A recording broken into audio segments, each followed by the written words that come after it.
Morning, everybody. Long time no see. I didn't make nightly videos, and I didn't make a video last week because the amount of progress we were making was just so minimal that it wasn't worth videoing. It has really felt like 2 steps forward, 1 step back on this project the last couple of weeks. But there are some things to show you, so I'm going to do that now, and here we go. The first thing is that underneath the lip of the flashing and the roof on the tongue box, we put expanding spray foam, and that's all the way along underneath the lip. See if we can clear that up. Yeah. And the reason that we did that is because it is kind of a spot on the house where weather might get in, where rain and wind could go, kind of horizontally underneath. And so I want to protect that part of the house and make sure that no liquid gets back behind the tongue box. Even if that did happen, it's not a huge deal because the sheathing on the house and the exterior house wrap are intact on both the house and the tongue box. So if any moisture did get back there, it wouldn't be that much of a problem. However, extra little bits here and there help things last longer. Eventually what I'll do is I'll cut scrap siding pieces and I will have that fit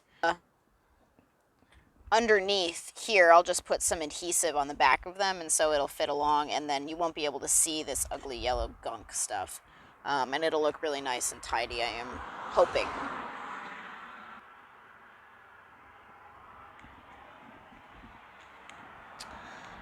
Inside the house, this was really where the up and down went. So you'll notice that this entire wall no longer has the electrical in it anywhere, and that we've pulled the covers off the Lunos unit. And that came about because my handyman has been thinking about the install of the Intello Plus vapor membrane and the Havelock wool that I have, which I'll talk more about in a minute. And he has realized, unfortunately, several weeks after we started and then finished the entire electrical wiring on that wall, that it really makes more sense on this wall to fur out the wiring and the plumbing, because it's where most of the wiring and the plumbing are going. And so what that will look like is a layer of wool insulation, the Intello Plus vapor membrane, and then 2x2s along the seams and in other places down the wall to make sure that the membrane is sealed, and then also to provide a channel for the electrical and the plumbing to go sort of on the outside of the vapor membrane. And that is because it is a pain in the ass to seal the membrane around electrical boxes and around protrusions through the wall. We are going to still have to do some of that where there are inlets into the house from the outside, but we'll have to do less of it. It also entailed me ordering a bunch of special electrical outlet boxes that are flexible from 475. So I've got some of those coming in the mail. So we pulled out all the wiring and we hung it up over there, neatly labeled. Hopefully it will be easier to install now than it was the first time. The holes in my rafters, or in my studs, are not that big a deal, fortunately. So that's that. But let's look at the ceiling, because that's where all the exciting things have happened. So if we look up here, we can see that there is an Intello Plus layer all the way around the ceiling. And, believe it or not, this was actually easier to install than the exterior house wrap, even though we were working upside down. It's partially taped on the seams there. You can see up where the loft is along the corner and then along the middle. And so I'll need to do that all the way down the seam and then on all the edges. And then we'll do the same thing, and we'll have this wool insulation. This is what it looks like when it's not in the wall. Here it is, a piece in the wall. We were just playing around. This one's a little too wide. It'll have to come down. And so we'll put that up in the wall, and then we'll cover it. And you can also see here that the hard points are covered and sealed into the IntelliPlus. So that's why having a bunch of electrical outlets on the other side of this is such a big pain in the ass. And then on the other side of this, like the side that is on this side of the IntelliPlus, we'll put that piece of Unistrut up with washers and nuts. The other bit of insulation we did was on top of the wheel wells. We used expanding spray foam all the way down along the edges and then around the sides. And then I will also use flat pieces of paneled foam around the rest of the wheel well. And then finally, the other couple of things we worked on. Well, maybe we got more done than I thought. Doesn't feel that way.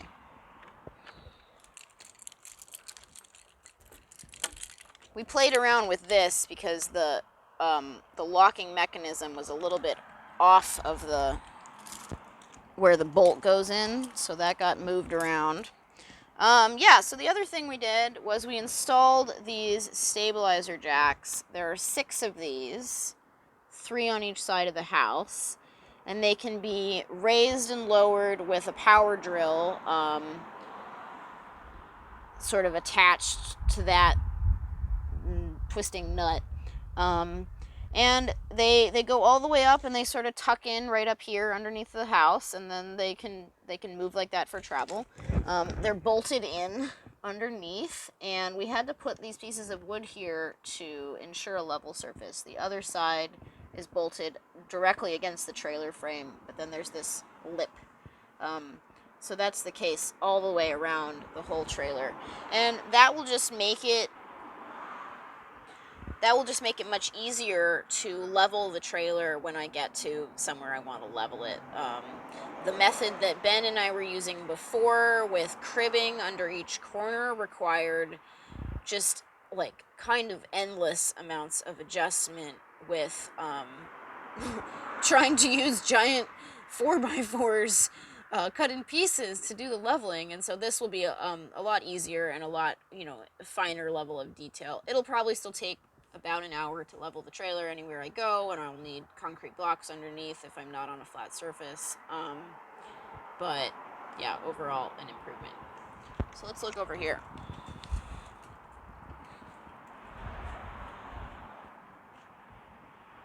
So this is the on-demand propane hot water heater, and I've got a clip of it running. We tested it on the front lawn with the propane tank, which is over there. Connected it to the hose and just let that motorcycle go by. And the hot water was great. I do have to adjust the flow so that it was like, pretty narrow amount of water coming out, pretty small amount of water coming out. But we realized after we were done playing around with it, that this piece adjusts the number of burners. So when it's on the summer side of things, it's only got 1 burner on, and if we had turned it to winter, it would have had 2, and so I think the heat output would have been higher. But even so, it worked out. I think it'll be just fine for my needs. We don't have it plumbed here on the house yet, but we do have some of the connections up. We're using PEX, and we've got sort of the ability to drain. So this one, where is it? We'll go here, like that, and then I'll be able to drain the hot and the cold water. And I will probably build a little box attachment over this, or like put some styrofoam over it or something, so that these pieces don't freeze. And then the unit itself is designed to be battery powered with 2 D-cell batteries, but you can hardwire it into the house. And so what we've got here is a 3-volt regulator, because this takes 3 volts and not 12, and the rest of the house is in 12. And then these guys will go through the wall, and they'll be wired into the 12-volt system of the house, which means that my propane hot water heater will be able to work on the solar system. And I'll be able to use it even if I don't have AC power. After a lot of thought, and after talking to some of the folks at Lost Valley who are currently working on this system, with a different, larger propane unit, but nevertheless one that's in an enclosed box like this. I decided that it was really important to vent it, and so what we've got here is a piece of metal piping going kind of off the top of the vent here and then through the wall and out the side. And I am not sure if we plan on doing an elbow bend up. Probably, I think so. What I remember talking about is the issue of rain coming in sideways. So we don't want that, or wind blowing in and keeping the propane gas from escaping, or keeping the gas from escaping. So we'll probably do a bend up there, and then we'll have like a little cap. And then, you know, this is going to have like wire mesh around it to keep bugs and other critters from getting in. And then so will this, and we'll have a little vent coming out the side here. We may have other venting.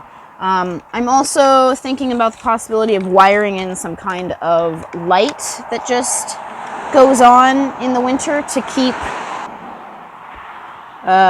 the heat high enough in there. The alternative is to just sort of like let a faucet drip every so often, and so the pilot light will come on and will probably heat this unit just fine, because hot air comes out of the vents on the side. And then finally, I got a router that works, and I played around with it, and here are the results of that. I haven't sanded this piece yet, but I routed the edge on both sides, and we'll eventually sand this and stain it, and probably put a coat of polyurethane on it so that it's hard and smooth. I'm going to do the same thing on these. We got some rain, it got wet, so I'm going to clean these up and then put a coat of poly on them so they're a little bit more weatherproof. I think that's it.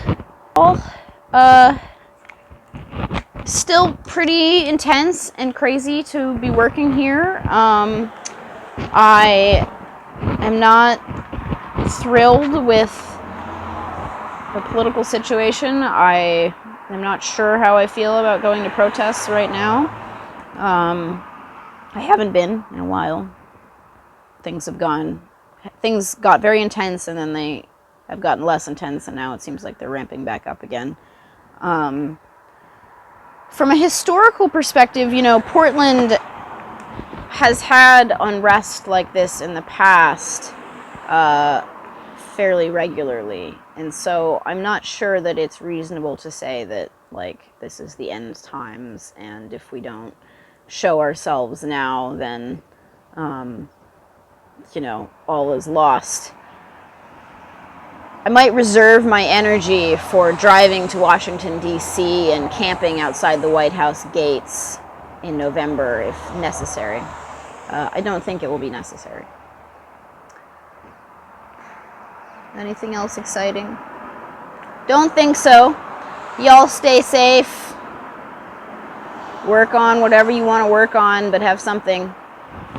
And I'll see you soon.